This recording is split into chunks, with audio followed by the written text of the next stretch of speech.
So today's topic is suctioning.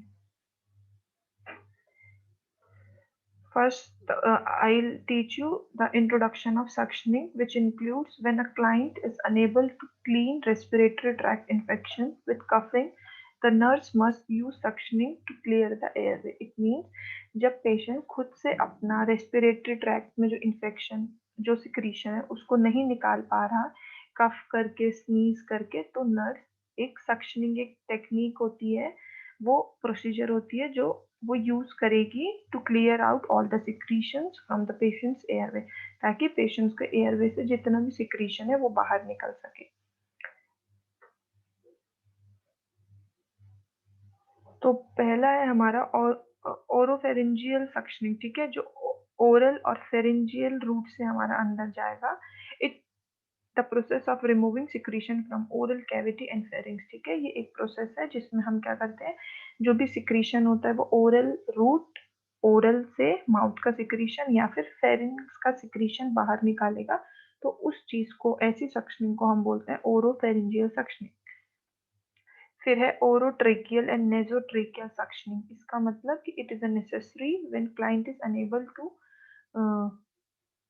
Is with pulmonary secretion, जब client को, हमारे patient को लंग्स में सिक्रीशन होगा, it's unable to cough out, और पेशेंट उसको बाहर नहीं निकाल पाएगा कोई भी वजह से, ठीक है, and does not have an artificial airway, और उसके पास कोई आर्टिफिशियल एयरवे भी नहीं होगा, पेशेंट को हमने नहीं डाल रखा होगा, तो हम ओरोट्रेकियल और नेजोफेरेंट्रेकियल रूट से हम पेशेंट का सक्शनिंग करेंगे। Purposes of suctioning. अब purposes of suctioning होते हैं, first one is to remove secretion that obstruct the airway. तो हमें पहला है कि जो भी हमारा एयरवे में ऑब्स्ट्रक्ट कर रहा है एयरवे को, जिसकी वजह से पेशेंट को ब्रीदिंग डिफिकल्टी हो रही है, ठीक है, पेशेंट का वेंटिलेशन प्रॉपर तरीके से मेंटेन नहीं हो रहा, पेशेंट के बॉडी में प्रॉपर अमाउंट में ऑक्सीजन नहीं जा रही और कार्बन डाइऑक्साइड उससे बाहर नहीं निकल रहा, तो ये सब चीजें, हमारा सिक्रीशन अगर होगा तो इन सब प्रोसेस में थोड़ा सा लैकिंग होगी, तो इस चीज को हमको, पेशेंट को ठीक करने के लिए, हाँ, हम लोग सिक्रीशन करते हैं, सिक्रीशन को बाहर निकालते, सक्शनिंग करते हैं। सेकेंड है टू फैसिलिटेट वेंटिलेशन, पेशेंट को वेंटिलेशन प्रॉपर तरीके से हो, मतलब प्रॉपर अमाउंट से ऑक्सीजन अंदर जाए और प्रॉपर अमाउंट से जो कार्बन डाइऑक्साइड पेशेंट के अंदर है वो बाहर निकले। To obtain secretion for diagnosis purposes, अगर हमें पेशेंट का इमीडिएट कोई डायग्नोसिस पर्पस के लिए पेशेंट के सिक्रीशन स्पूटम को भेजना है, तो उस टाइम पे भी हम सिक्रीशन, ये सक्शनिंग करते हैं। Last one is to prevent infection that may result from accumulated secretion, ठीक है, जो एक्यूमुलेटेड, जो वहां पे इकट्ठा हो रखा है सिक्रीशन पहले से, वहां पे कोई इन्फेक्शन ना हो जाए, उस इन्फेक्शन को प्रिवेंट करने के लिए वी विल डू सक्शन, ठीक है, तो हम लोग सक्शन करते हैं। इंडिकेशन, अब इंडिकेशंस क्या है, कौन कौन सी चीज अगर पेशेंट को होगी तो हमको समझ आएगा कि हमें सक्शनिंग करनी है। सबसे पहले है नॉइजी ब्रीदिंग, जब patient breathe in breathe out करेगा तो उसमें हमें एक अलग सा नॉइज सुनाई देगा, हमें पता चलेगा कि पेशेंट ब्रीद इन कर रहा है, अब ब्रीद आउट कर रहा है। फिर है patient inability to generate an effective spontaneous cough, ठीक है, फिर पेशेंट खुद से अच्छे से कफ नहीं कर पाएगा, ठीक है, खुद से उसका जो एबिलिटी है खुद से कफ करने का जिससे हमारा स्पूटम बाहर निकले, तो वो पेशेंट की जो एबिलिटी है वो नहीं हो पाएगी उससे। Visual secretion in the air, जब आपको सिक्रीशन दिख रही है, आपने एक्सरे करवाया पेशेंट का और आपको दिख रहा है कि पेशेंट के एयरवे में ऑब्स्ट्रक्शन इसीलिए हो रही है क्योंकि वहां पे पहले से ही हमारा बहुत सारा सिक्रीशन एक्यूमुलेट है, तो इस कंडीशंस में भी हम सक्शनिंग करते हैं। फोर्थ वन है सस्पेक्टेड एस्पिरेशन ऑफ गैस्ट्रिक और अपर एयरवे सिक्रीशन, जब आपका एस्पिरेशन हो जाए पेशेंट को गैस्ट्रिक में जो उसका फ्लूइड है वो अपर एयरवे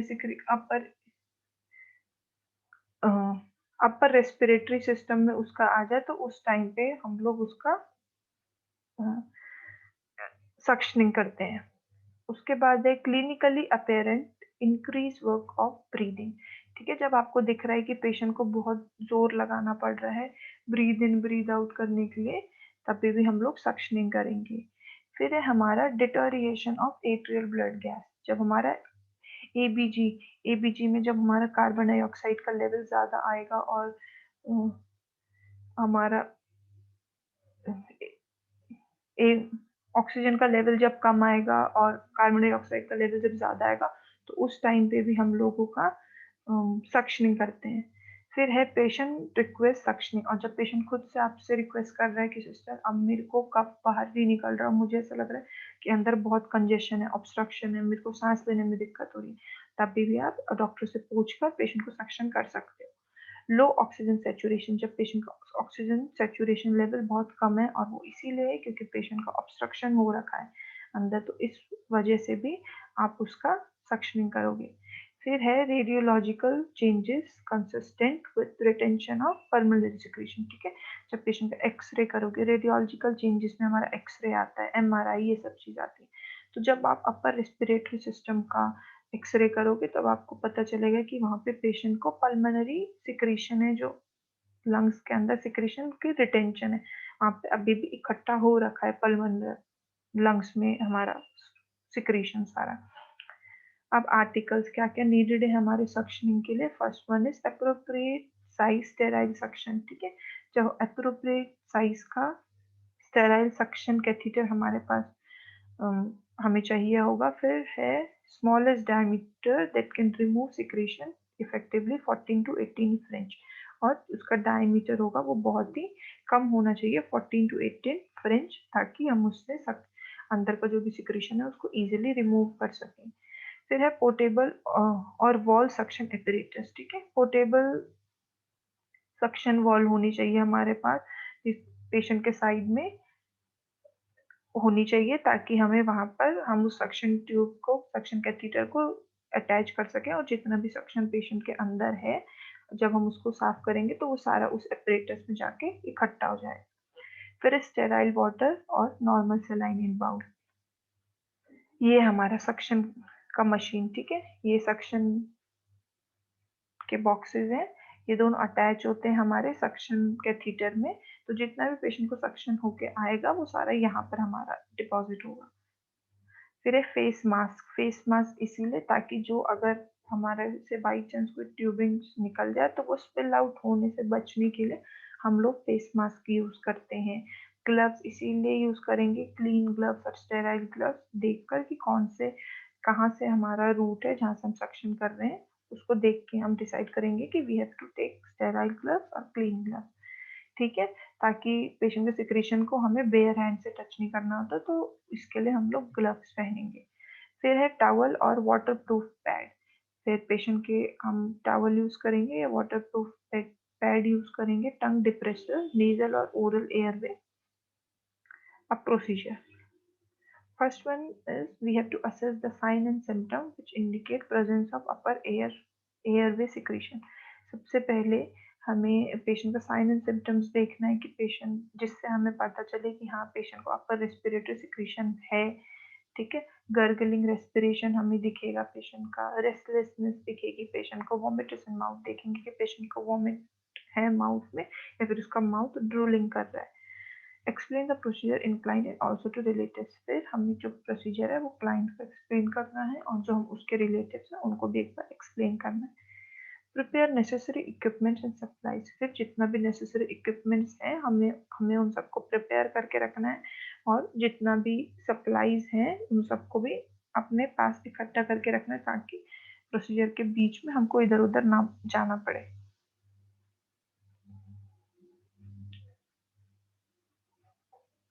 फिर maintain the privacy of the patient. फिर पेशेंट का प्राइवेसी को हमको मेंटेन करके रखना है।